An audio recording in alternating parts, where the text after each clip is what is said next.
नमस्कार, तुमचं स्वागत आहे. आज आपण एक अतिशय खास आणि महत्त्वाच्या विषयावर चर्चा करणार आहोत. हा विषय फक्त आपल्या जीवनाला समजून घेण्यात मदत करणार नाही, तर आपल्याला हे देखील शिकवेल की आपले जीवन अधिक चांगले कसं बनवायचं. मी प्रियंका आणि तुम्ही पाहत आहात युथिंग 24, जिथे विचार थांबत नाहीत आणि कथा जिवंत होतात. युथिंग, जिथे विचारांना नवी उडान मिळते आणि कथा मनाला भिडतात. चला तर मग या अद्भुत कथेत डुबकी मारूयात. पण त्याआधी हा व्हिडिओ लाईक करा आणि कमेंटमध्ये जय श्री स्वामी समर्थ लिहायला विसरू नका. मित्रांनो, आपल्या हिंदू धर्मात ज्या प्रकारे स्त्रीला घराची लक्ष्मी म्हटलं जातं, त्याच प्रकारे पुरुषही घराचे पालन करता, म्हणजे श्रीहरी विष्णूसारखे मानले जातात. लक्ष्मी देवी देखील श्रीहरी विष्णूंच्या शिवाय पूर्ण होत नाही. जर स्त्रीला अन्नपूर्णा म्हटलं जातं, तर पुरुष हा अन्न निर्माण करण्याचा स्रोत मानला जातो. स्त्री हे घराचं गोकुळ बसवते, तर पुरुष हे घराचे नीतीनं पोषण करतो.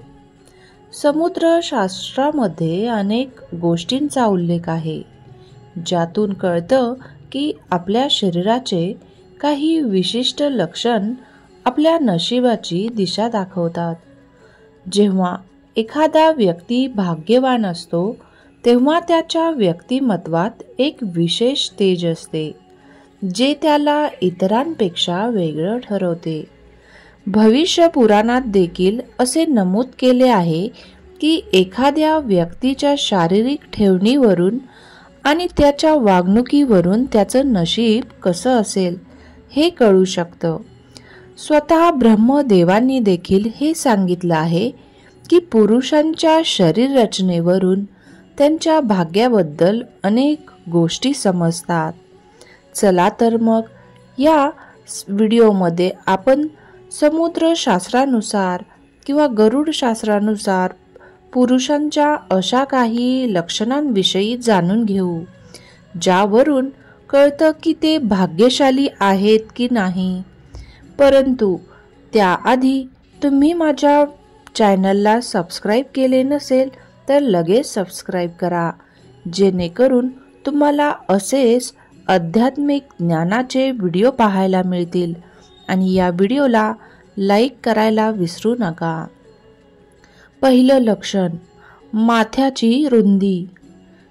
शास्त्रानुसार जर एखाद्या पुरुषाचं माथा रुंद असेल, म्हणजेच त्याच्या चारही बोटांनी सहजपणे माथ्यावर झाकलं जाऊ शकेल, तर अशा व्यक्तींचं भाग्य अत्यंत प्रबल असतं. अशा व्यक्तींना नेहमी नवं काम करताना यश मिळतं. पण जर माथ्यावर एखाद्या जखमेचा किंवा जळाल्याचा डाग असेल, तर अशा लोकांना यश मिळवण्यासाठी खूप संघर्ष करावा लागतो, पण शेवटी त्यांना यश हे मिळतंच. दुसरं लक्षण आहे की छातीवर केस. ज्या पुरुषांच्या छातीवर खूप केस असतात, त्यांना जीवनात सुख आणि संपत्तीची प्राप्ती होते. असे लोक स्वभावाने समाधानी आणि विश्वासू असतात, पण ज्यांना खूप घाम येतो किंवा शरीरातून दुर्गंधी येते, त्यांना अनेक अडचणींना सामोरं जावं लागतं. नंबर 3, स्पष्ट वाणी. ज्यांच्या आवाजात स्पष्टता आणि ताकद असते, त्यांचा सूर्य बळकट असतो. असे पुरुष आपल्या मेहनतीने यश मिळवतात. पण ज्यांची वाणी मंद किंवा अस्पष्ट असते, त्यांना यश मिळवण्यासाठी वेळ लागतो. नंबर 4, डोळ्यांचा तेजस्वीपणा. डोळ्यांना व्यक्तीच्या मनाचा आरसा म्हटलं जातं.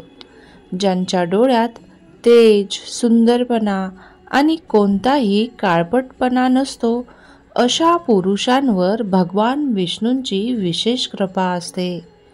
नंबर 5, पायाची रचना. पायांच्या रचनेवरून व्यक्तीचं भाग्य समजतं. पूर्वी मोठ्या मंडळींना पाय पाहून व्यक्तीचं यश आणि स्वभाव ओळखता येत असे. नंबर 6, कपाळावरील तीळ. कपाळावर तीळ असणं म्हणजे भाग्याचं लक्षण आहे.